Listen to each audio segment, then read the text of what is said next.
Hello guys, this is Narendra Khawade और ये है भारतीय भूगोल का एक भाग आपके सामने लाया हूँ जिसमें हम पढ़ने वाले हैं कोल, पेट्रोलियम एंड नेचुरल गैस। कोयला, पेट्रोलियम और प्राकृतिक गैस के बारे में पढ़ने वाले हैं।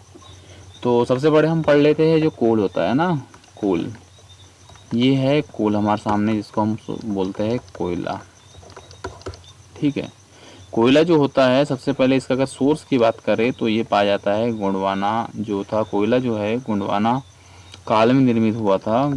गोंडवाना काल में इसका निर्माण हुआ था, इसलिए इसको गोंडवाना क्षेत्र बोला जाता है। गोंडवाना क्षेत्र कौन सा होता है? जो हमारे घाटिया है, जो हमारा जो भारत का जो आपने नक्शा देखा होगा इस तरीके का, तो वो भारत का नक्शा इसको आप देख लो। इसमें एक मिनट दूसरा देखते हैं, इसी में समझ लो। ये जो गोंडवाना क्षेत्र जो नदी का बहाव है, महानदी, गोदावरी नदी, कावेरी नदी का जो हिस्सा है, ये घाटियाँ जो चलती है, महानदी, ब्राह्मणी नदी, गोदावरी नदी, दामोदर नदी घाटी है। लगभग छत्तीसगढ़ झारखंड का हिस्सा जो आता है ये कोयला का हिस्सा है। ठीक है। तो ये जो क्षेत्र है आपको यहाँ नज़र आ रहा होगा, तो ये है हमारा गोंडवाना क्षेत्र है ना। तो इस गोंडवाना क्षेत्र में कोयला का निर्माण मतलब सबसे अधिक मात्रा में पाया जाता है। और कोयले के बारे में और एक चीज़ आपको बता दें कि जो 77% भाग पर जो ताप विद्युत ग्रहों का प्रयोग होता है ना कोयले का, ऊर्जा जो खपत होती है, ऊर्जा खपत में जो कोयला है, कोल, इसका योगदान है 67% इंडिया में। ये भी आप याद रख लीजिए। ठीक है। और जो कोयला की अगर हम खानों की बात करें तो एक रानी खान देख लेते हैं। कुछ प्रमुख खाने की अगर बात करें, खाने या खदाने, जो भी आप जो आपको उचित लगे। तो रानीगंज कहाँ पे है ये? तो ये है पश्चिम बंगाल में। ठीक है। इसके बाद सिंगरौली, सोहागपुर,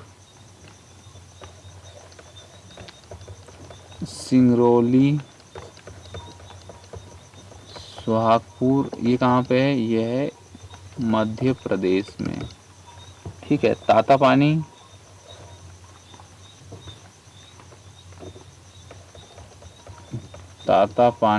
और एक है रामकोला। ये कहाँ हो गया? छत्तीसगढ़ में। ठीक है। और उसके बाद में आपको बता दें कि जो कोयला होता है, कोयला घाटियों, अगर घाटी में बात करें तो जो रानीगंज जो यहाँ लिखा है आपको, ये पश्चिम बंगाल, ये दामोदर घाटी में है। दामोदर नदी घाटी। ठीक है। गोदावरी जो है यहाँ पे हमने सोहागपुर लिखा है, सिंगरौली ये गोदावरी घाटी है, गोदावरी घाटी। ठीक है। झरिया खान और एक खान देख लेते हैं, झरिया खान। तो ये जो झरिया खान है कहाँ पे है? धनबाद कहाँ है? धनबाद, ये झारखंड का हिस्सा है। एक है बोकारो,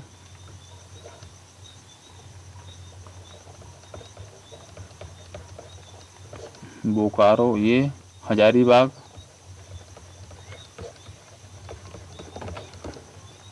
ठीक है। ये भी दामोदर घाटी का हिस्सा है। तो ये प्रमुख कोयला क्षेत्र है ना। एक है छोटा नागपुर का पठार है ना। छोटा नागपुर का पठार जो है, वहाँ पे भी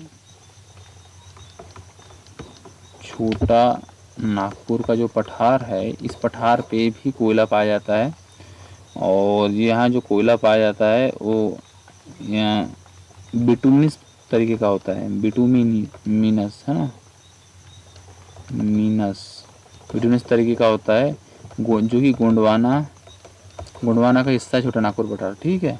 यहाँ पे लगभग कोयले का 98% हिस्सा यही मिल जाता है हमको। 2% जो कोयला है वो पाया जाता है टर्सीरी चट्टानों में, पाया जाता है। ठीक है। और टर्सीरी चट्टाने में मतलब ये पाया जाता है हमारे इंडिया में, जम्मू और कश्मीर में। ठीक है। और ये जो कोयला होता है ये सर्वोत्तम किस्म का होता है।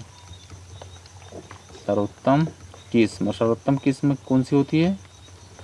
एंथ्रेसाइड,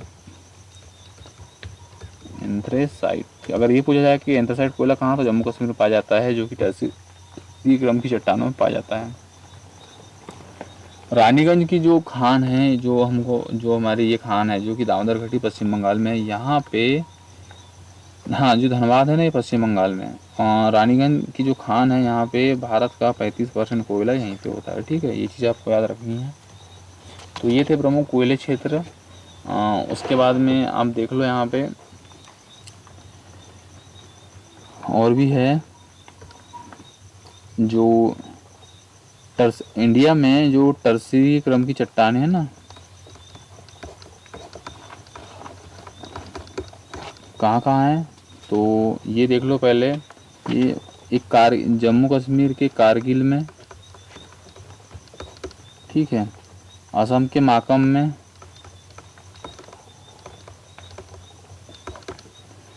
पलना राजस्थान में, ठीक है, नेवेली तमिलनाडु में,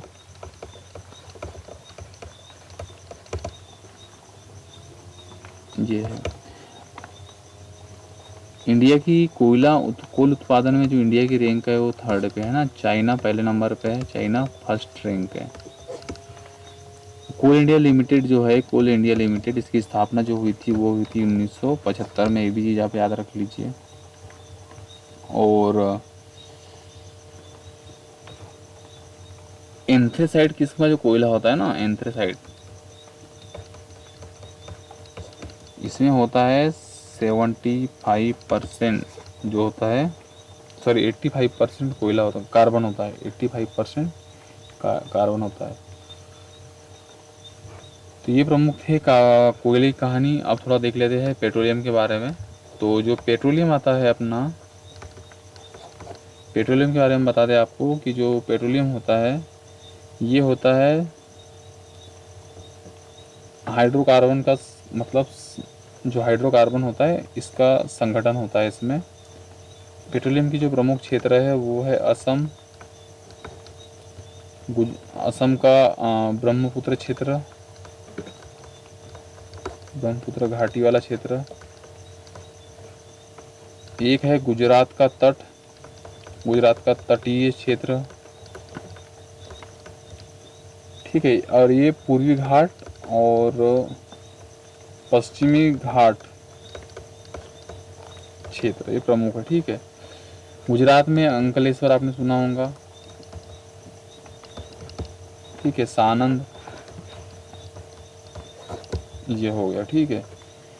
भारत का 60% जो है ना पेट्रोलियम,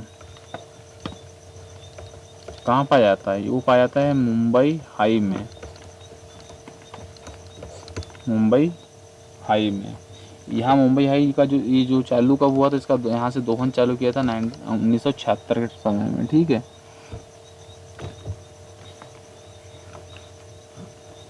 और अगर हम रिफाइनरी की बात करें तो एशिया की फर्स्ट जो रिफाइनरी थी, इसका जो हुआ था ये माकुम,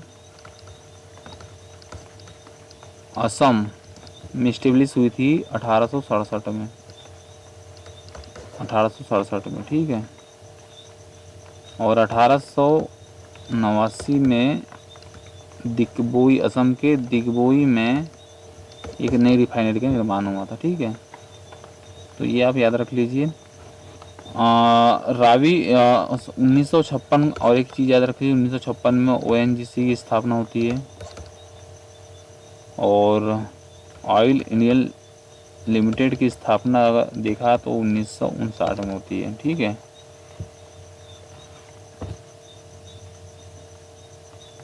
तो ये प्रमुख चीज़ें हैं जो हमारा मुंबई हाई, ये प्रमुख डाटा है, आप याद रख लीजिए। 1867 में पहला माकुम की असम में रिफाइनरी बनती है, फिर दूसरी रिफाइनरी जो आती है 1890 में दिग्बोई में।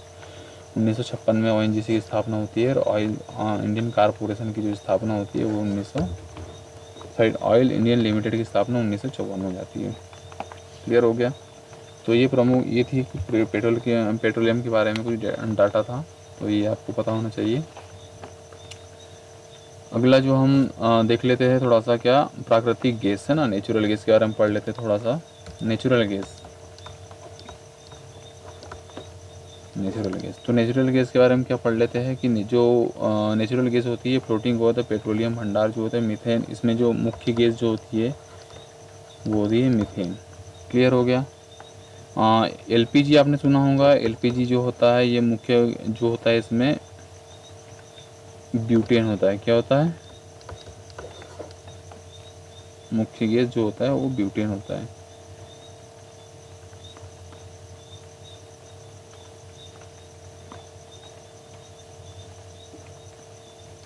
तो ये जो होती है एलपीजी गैस, इसमें एक चीज़ और याद रख लीजिए कि एक मिथाइल मरकॉप्टेन ये चीज़ मिला दी जाती है, जो कि जिसकी जो गंध आती है हमको आती है, क्योंकि जो प्रोपेन ब्यूटेन होती है ये जो होती है गंधहीन होती है, तो इसमें ये मिला दी जाती है। ठीक है। भारत में जो है, जो नेचुरल गैस की जो खपत है विद्युत क्षेत्र में ज़्यादा अधिक होती है, नेचुरल गैस विद्युत क्षेत्र में ज़्यादा अधिक होती है। एक दादरी में इसके अगर प्लांट देखें तो एक है दादरी में और एक प्लांट है औरैया में। दादरी गौतम बुद्ध नगर दादरी, यहाँ ये यूपी में है, प्लांट है। क्या करते हैं? ये प्रमुख विद्युत क्षेत्र है, ठीक है, नेचुरल गैस की खपत के लिए। पेट्रोलियम की बात करें तो पेट्रोलियम संस्थान जो है वो देहरादून में है, देहरादून में। ठीक है, क्या है? पेट्रोलियम इंस्टीट्यूट देहरादून में है। राजीव गांधी पेट्रोलियम तकनीकी संस्थान, राजीव गांधी पेट्रोलियम तकनीकल इंस्टीट्यूट जो है वो कहाँ पे है? वो है शिवसागर असम में।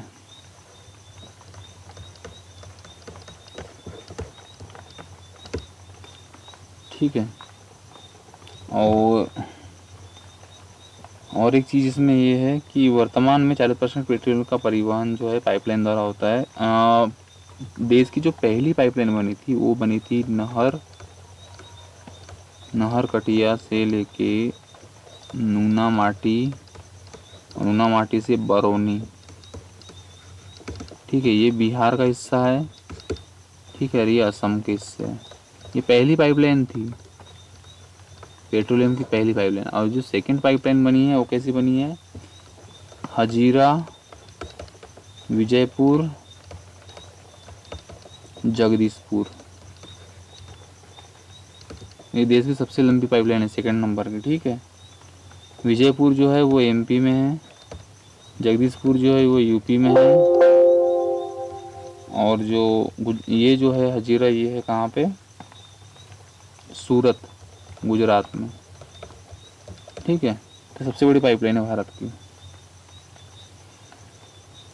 तो ये पहली पाइपलाइन थी। दूसरी पाइपलाइन जो कि भारत की सबसे लंबी पाइपलाइन है, इसको आप याद रख लीजिए। तो ये थे प्रमुख जो हमने पढ़े अभी, कोयला के बारे में, कोयले के बारे में, और जो प्राकृतिक गैस और पेट्रोलियम के बारे में कुछ जानकारी थी। मिलते हैं अगले वीडियो में, हम पढ़ेंगे एनर्जी के बारे में। भारत में जो प्रमुख ऊर्जा स्रोत है, चाहे फिर जो पवन से विंड एनर्जी हो, या फिर थर्मल एनर्जी हो, या हाइड्रो एनर्जी हो, तीनों एनर्जी, या फिर न्यूक्लियर एनर्जी हो, 4 एनर्जी के बारे में पढ़ने वाले हैं। सो गुड लक, मिलते हैं अगले वीडियो में।